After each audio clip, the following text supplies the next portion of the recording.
time, where there are others that carry it on past that time. Right, So right. there's been many channelings and many people that are Sure. already working on that particular timeline. Yeah, yeah. And also, as you are aware, you know, yourself, that you have to be really discerning about Yes, yes, absolutely. some channeled information, and we're getting a Yes. plethora of stuff now that could be seen as quite conflicting information. So it's I about try not to listen too much. trusting your own intuition, isn't it? Exactly. Trusting what resonates with you. Yes. I mean, my view about, I just think that, you know, if we accept that our original DNA was star-seeded, we carry the genetic memory of that.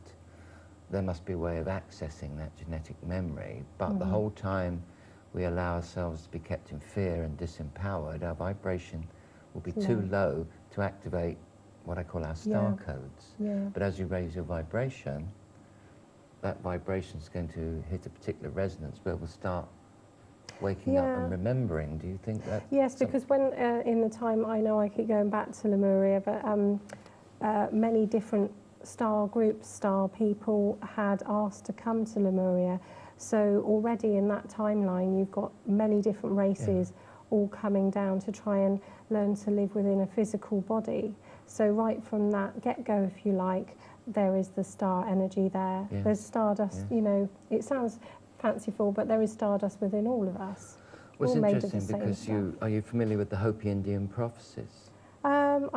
Yes, The Hopi Indian, Native American, and they talk about humanity becoming the galactic human. Yes, yes. And I see that as when we fully claim our true ancestry, our true heritage from our star ancestors. There is a little bit about that in what I've got with it, yes. Yes, because you've got some a channeled message that you're going to share after the break. Yes. So that would be really intriguing. But before we do that, before we come to the break, how do people get hold of you? Oh, I have a website, so it's all the W's, heartofspirit.webs.com. Heartofspirit. .webs. People can find all the many different types of healing that you do. And after the break, we'll have this little message, which will be great. Okay. So, Thank you. look forward to that. So join us in a moment. How did you know when to stop the numbers? Oh. Welcome back to the show, and we're talking about golden emissaries, beings that come from higher dimensions, but other planetary systems, if I'm correct. Yes. And before the break, we were talking about a lovely message that they've brought through. So would you like to... Of course, I'm afraid I have to put my That's old-fashioned fine. spectacles on. Okay.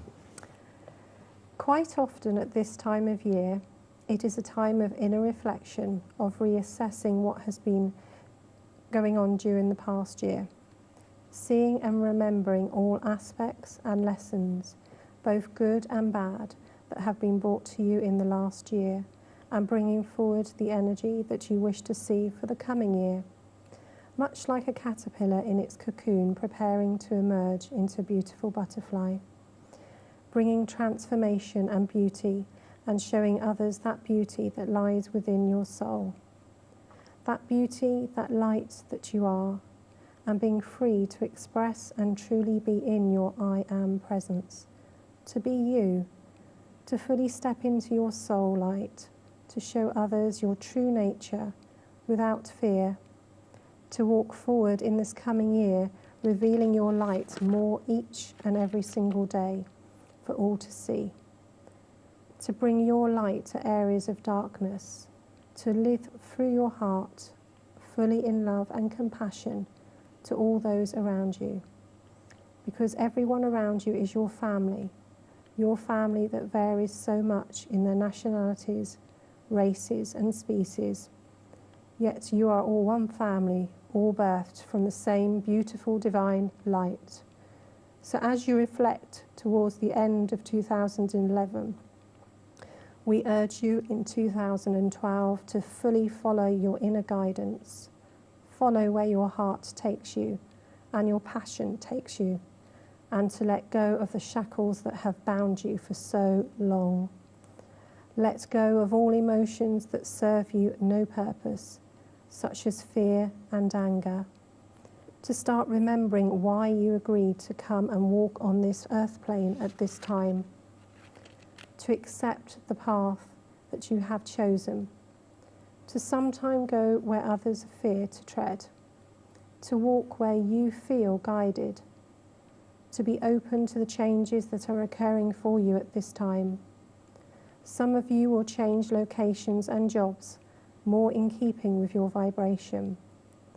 The next chapter in Earth and your own book of life is already here. It is just for you, dear ones, to choose to turn the page and to start living the next chapter, the next cycle of your life. So do not look back on this year with a heavy heart. Look at the many blessings that have been given to you, the many energetic changes that have occurred for you, and many. Do not let fear stop you following the flow of light. Do not let fear stop you from going through the doors that open for you now. If you but all realize it, we are living in exciting times of great change. There is so much positive change on the horizon, and many of you feel this and have feelings of anticipation and excitement. Following from the gateway of light that opened on 11/11/11, with an influx of divine love helping you to move into your heart flame.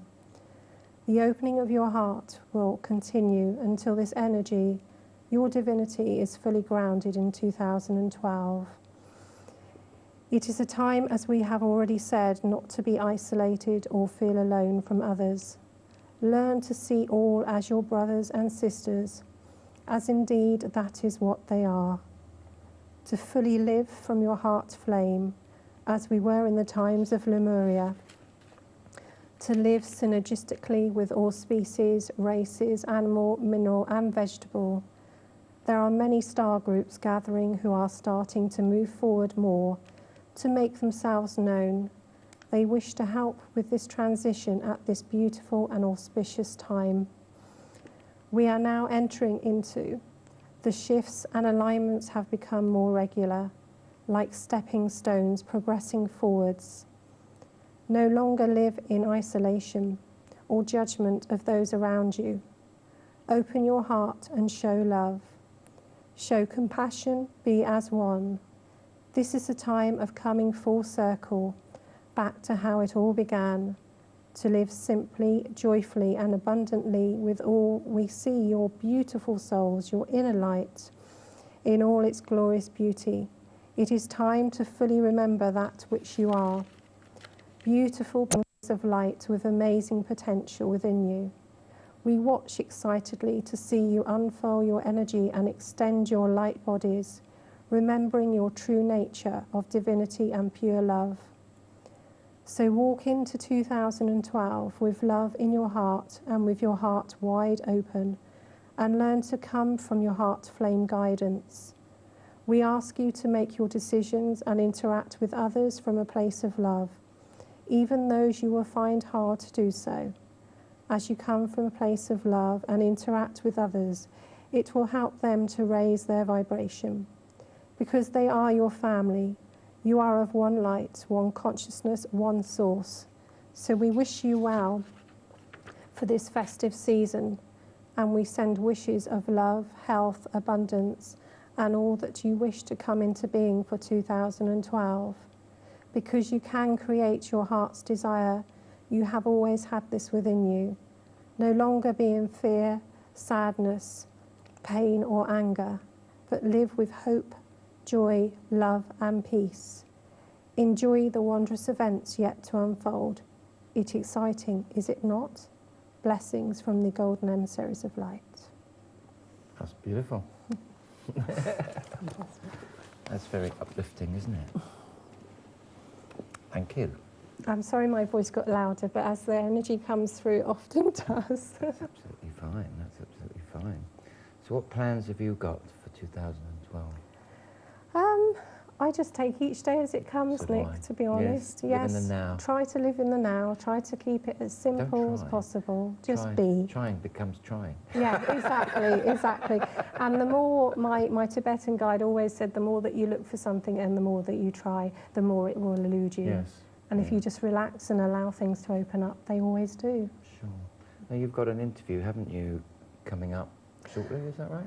No, what I am, I'm actually a regular guest speaker on a radio show. Which is? It's an internet show. It's called All the Wobbies Again, WCR-FM, on the Fusion Show, and that's on a Sunday from 3 to about 5:30. So I often go on there, a section called Heart of the Matter, talk about all sorts of things. I've talked about angels, fairies, whatever comes through for me before I start the show. Right. Fairies. I did a show about fairies and people into Oh, fairy you're folk. very into the fairies. Yes, I was talking to a lady earlier on because I also feel very connected with outside.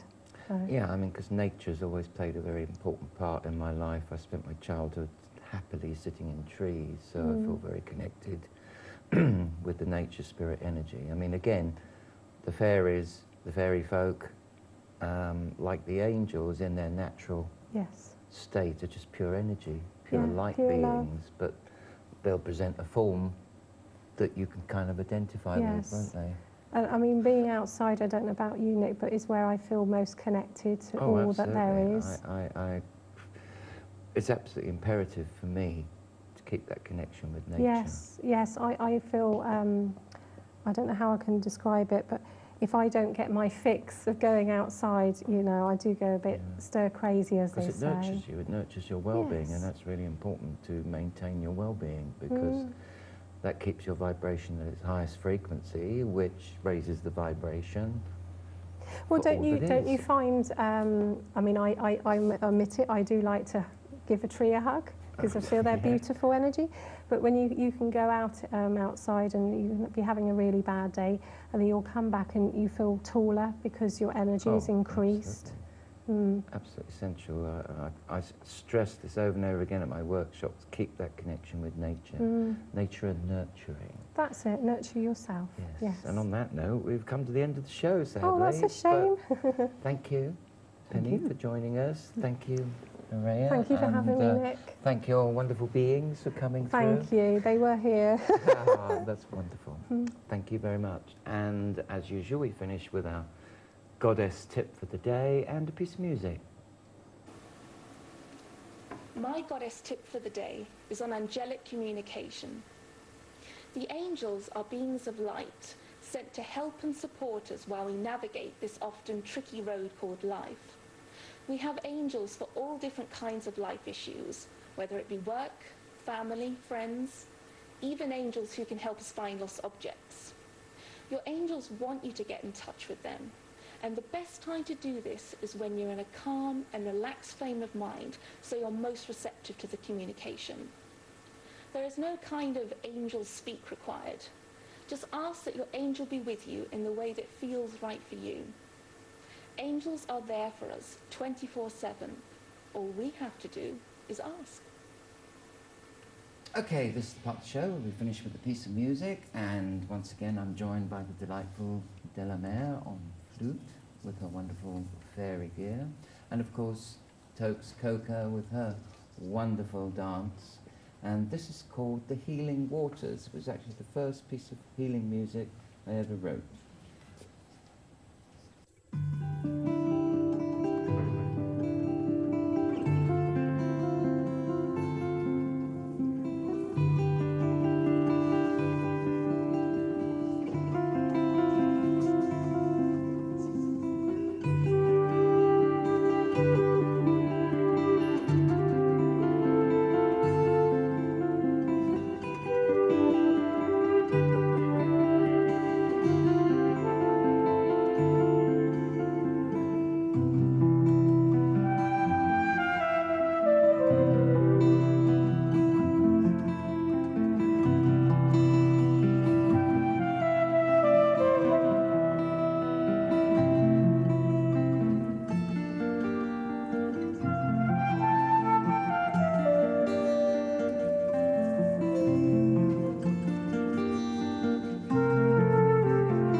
you.